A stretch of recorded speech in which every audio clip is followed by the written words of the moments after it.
ഇസ്രായേലിന്റെ നിരീക്ഷണ സംവിധാനങ്ങളെ നിരന്തരം മറികടന്ന് ലെബനാനിൽ നിന്ന് ഹിസ്ബുള്ള വിക്ഷേപിക്കുന്ന ഡ്രോണുകൾ. ഇസ്രായേലിന്റെ വടക്കൻ മേഖലയിൽ ഇത്തരം ഡ്രോണുകൾ ഉപയോഗിച്ച് നിരവധി ആക്രമണങ്ങളാണ് നടത്തിയത്. ഈ ഡ്രോണുകൾ കണ്ടെത്താനാകാത്തത് ഇസ്രായേലിന്റെ നിരീക്ഷണ സംവിധാനങ്ങളുടെ പോരായ്മയാണെന്ന് ഇസ്രായേലി മാധ്യമങ്ങൾ കുറ്റപ്പെടുത്തുന്നു. വടക്കൻ മേഖലയിലെ മാധേ ആഷർ റീജിയണൽ കൗൺസിലിന്റെയും കോൺഫെഡറേഷൻ ലൈൻ ഫോറത്തിന്റെയും തലവനായ മോഷെ ഡെവിനോവിച്ചിന്റെ വീട്ടുമുറ്റത്ത് നിന്ന് ചൊവ്വാഴ്ച ഹിസ്ബുള്ള വിക്ഷേപിച്ച ഡ്രോണുകൾ കണ്ടെത്തിയിരുന്നു. ഇത്തരം ആളില്ലാ ഡ്രോണുകൾ ഇസ്രായേലിന്റെ എല്ലാവിധ തിരിച്ചറിയൽ സംവിധാനങ്ങളെ മറികടക്കുകയാണെന്ന് ഡെവിഡോവിച്ച് വ്യക്തമാക്കി.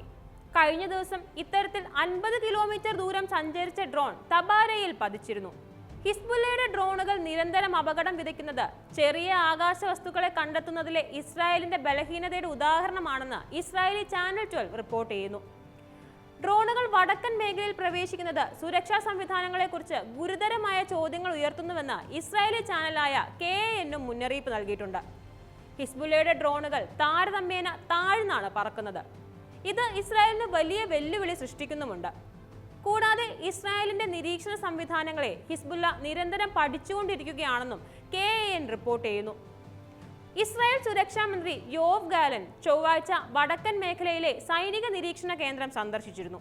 ശത്രുക്കളെയും അവർ വിക്ഷേപിക്കുന്ന ബോംബുകളെയും ഡ്രോണുകളെയും എല്ലാം നിരീക്ഷിക്കാനുള്ള സൗകര്യം ഇവിടെയുണ്ട്.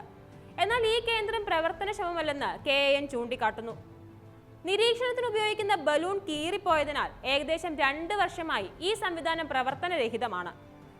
ലെബനാനെ ഇസ്രായേൽ വ്യോമസേന ഇനിയും ആക്രമിക്കുമെന്ന് യോവ് ഗാലന്റ് ഇവിടെ വെച്ച് ഭീഷണിപ്പെടുത്തിയിരുന്നു. എന്നാൽ നിരീക്ഷണ സംവിധാനങ്ങളിലെ പോരായ്മയെക്കുറിച്ച് അദ്ദേഹം ഒരക്ഷരം മിണ്ടിയില്ലെന്നും ചാനൽ വ്യക്തമാക്കി. ചൊവ്വാഴ്ച നിരവധി ആക്രമണങ്ങളാണ് ഹിസ്ബുള്ളയുടെ ഭാഗത്തു നിന്നുണ്ടായത്. അതിർത്തിയിലെ ഇസ്രായേലി സൈനികരുടെ പോസ്റ്റുകളെയാണ് കൂടുതലും ലക്ഷ്യമിടുന്നത്. ഫലസ്തീൻ ജനതയെ പിന്തുണയ്ക്കുകയും അവരുടെ ധീരവും മാന്യവുമായ ചെറുത്തുനിൽപ്പിന് ഐക്യദാർഢ്യം പ്രകടിപ്പിക്കുകയുമാണ് തങ്ങളുടെ ലക്ഷ്യമെന്ന് ഹിസ്ബുള്ള ആവർത്തിച്ച് വ്യക്തമാക്കുന്നുണ്ട്.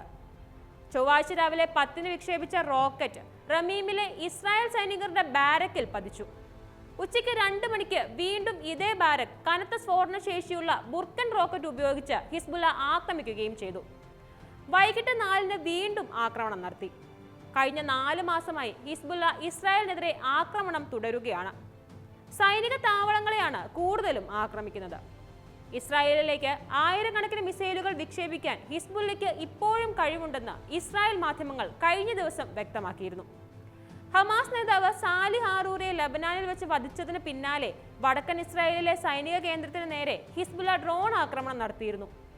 ഇസ്രായേലിന്റെ വ്യോമ നിരീക്ഷണ ഹെഡ്ക്വാർട്ടേഴ്സിന് നേരെയായിരുന്നു ആക്രമണം. 2023 ഒക്ടോബർ 8-നും 2024 ഫെബ്രുവരി 15-നും ഇടയിൽ ഇസ്രായേലി അധിനിവേശത്തിനെതിരെ 1038 ഓപ്പറേഷനുകൾ നടത്തിയതായി ഹിസ്ബുള്ള ഫെബ്രുവരിയിൽ അറിയിച്ചിരുന്നു.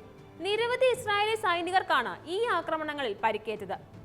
ഹിസ്ബുള്ളയുടെ ആക്രമണം ശക്തമായതോടെ വടക്കൻ മേഖലയിലെ ഇസ്രായേലി കുടിയേറ്റക്കാർ മറ്റിടങ്ങളിലേക്ക് ഒഴിഞ്ഞു പോവുകയാണ്.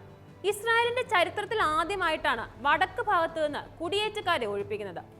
ഇവിടുത്തെ താമസ സ്ഥലങ്ങളെല്ലാം തന്നെ ഒഴിഞ്ഞു കിടക്കുകയാണ്.